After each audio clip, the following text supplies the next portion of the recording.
Happy Wednesday afternoon. Happy Water Break Wednesday, presented by Crown Royal. My name's Drew Dougherty, and I am here with my good friend Deepi, Sidhu, and Deepi, and I will soon answer all your questions, or at least as many of them as we can. So come on, send them in. Bring them.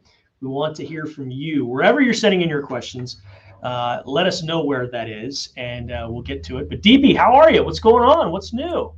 I mean, it's great. We had a nice little 10-day break after a Thursday night game. I like being in game week mode. It's like a normal Wednesday of a Sunday game. I just love the routine of the normal football season. But, it's going to be a big challenge for Davis Mills heading up to Buffalo. I know there's a lot of talk about how good this Bills front is, how good Josh Allen's been playing. But, David Culley, he goes back to Buffalo where he started his career with Tyrod Taylor. He didn't start his NFL career, but he did coach Tyrod Taylor there in 2017 and Josh Allen in 2018 as a quarterbacks coach. So a lot of ties between these two coaching staffs, and it would be a big win for the Texans if they can pull it out on Sunday.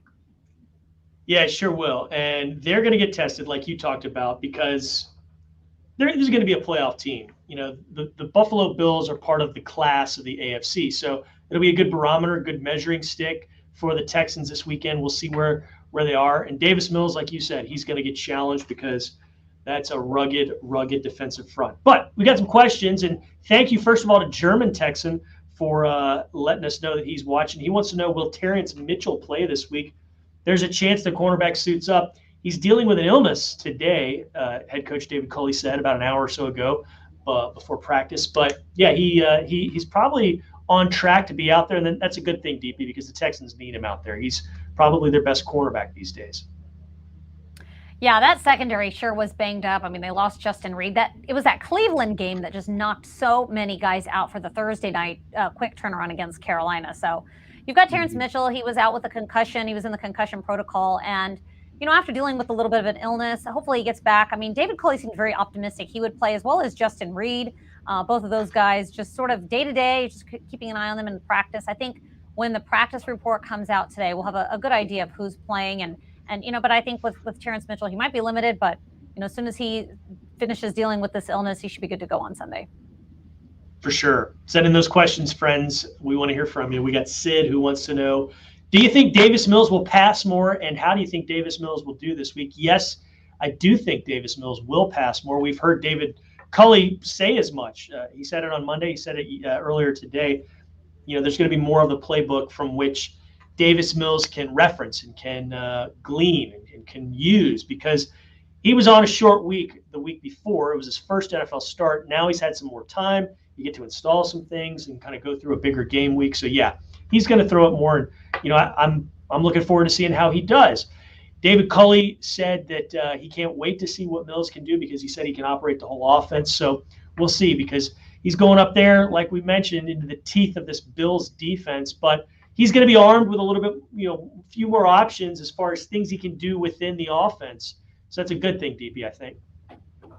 I think it also helps that he's going to get the first team reps for a second week in a row. I was on with One Bills Live just a little while ago. They were asking the same thing about Davis Mills and how much more will be on his plate. I think there will be more of the playbook opened up, but I think it certainly helps that he gets a full week of practice with the first teamers. Last week, obviously, he got it as well because it was his first start against Carolina. But, I mean, we all know how it goes on a short week. They come in on Monday. It's a walkthrough. Tuesday is kind of a jog through.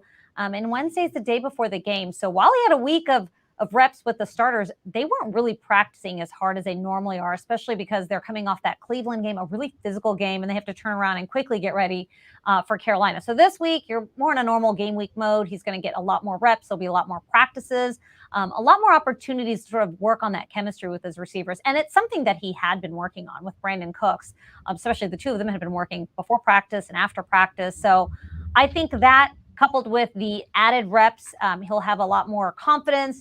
He had a lot of poise in that Carolina game. He did some nice things before the half, the 2-minute offense where he ended it with a touchdown pass just before the half. So expect the playbook to be opened up a little bit more. Expect Davis Mills to do a little bit more. He's got a little bit more experience under his belt. He's got a game and a half under his belt, which in NFL games is, I don't know, a lot. Maybe that's like, what would you say, Drew, like 3 to 4 months worth of experience, a game and a half. So expect to see a little bit more of him on Sunday. I'm just guessing. All right, Christian's hitting us with a two-stepper. He's got some business and pleasure, and Christian asks, Do you think Brevin Jordan will get more playing time this week? And would you recommend Buffalo-style wings or Texas brisket? So the answer to both those is yes and yes. I don't know if the playing time for Jordan will be this week necessarily, but he's going to get more as the season progresses. And Culley said this morning, he was asked about Jordan. He said, listen, his time is coming. He's doing what he needs to do. He's in the tight end room, and he's learning and soaking things up. He's developing. So his time is coming, according to David Culley. So, yes, he will get more playing time. Don't know that it'll be this week necessarily, but you will see Jordan, the rookie out of Miami, somewhat soon. And then as far as Buffalo-style wings, I like both. I'm cool with both. If I had to, favor one, I guess I'd go brisket, but I like buffalo wings. What do you think about all that, Deepi? First of all, I really am going to miss this Buffalo trip because we're doing our pregame show from in stadium. I love the buffalo wings that we had the last time. And I learned that you cannot put ranch up in Buffalo or they will throw things at you. So you have to do it with blue cheese. I don't care. I'll take any sauce. I thought those wings were delicious. I also love Texas brisket. I mean, I don't know what that says about me being a foodie, but I know there was another question in there and you answered it well. But Brevin Jordan, yeah, I mean, he's a rookie. Yep. It's going to take him a few games to sort of get up to speed. And I think they like what they've seen out of Anthony Auclair. He sort of fits what they're trying to do right now.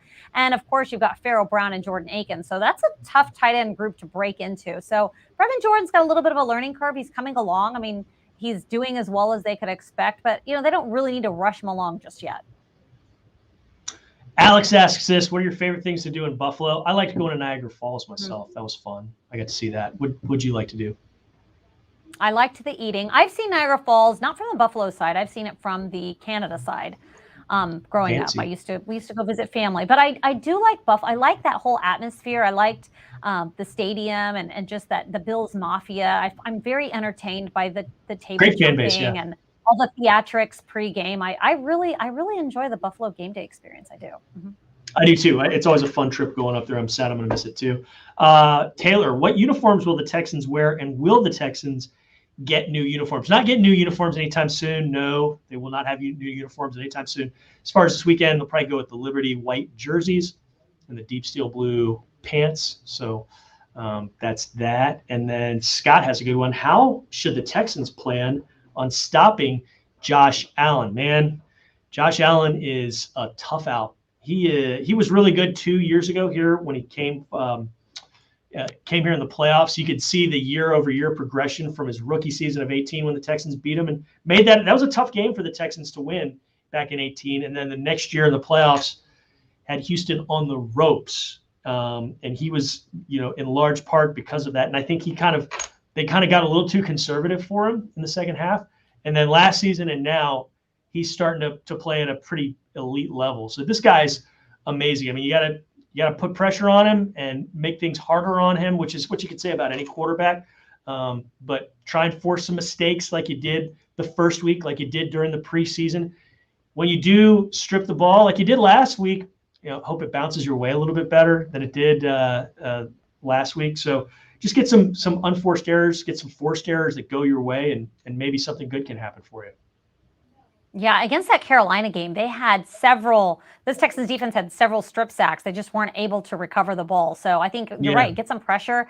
Try to get some big momentum shifting plays like that. Either a takeaway or a strip sack. Get the ball. The best way to defend against Josh Allen is just to keep him off the field. So if you can end their drives and keep your offense on the field, run the ball a little bit, I think that's going to be the best way to limit what Josh Allen's going to be able to do. I mean, he has been so impressive, over 358 yards rushing, 4 passing touchdowns, a rushing touchdown. I mean, he's just been unstoppable. I think he's on a roll, but I think the best way to stop him is to limit him. Bring the pressure and try to get some takeaways. They didn't get any takeaways in that Carolina game, and I know Lovie Smith's defense, they want to get back to that takeaway train.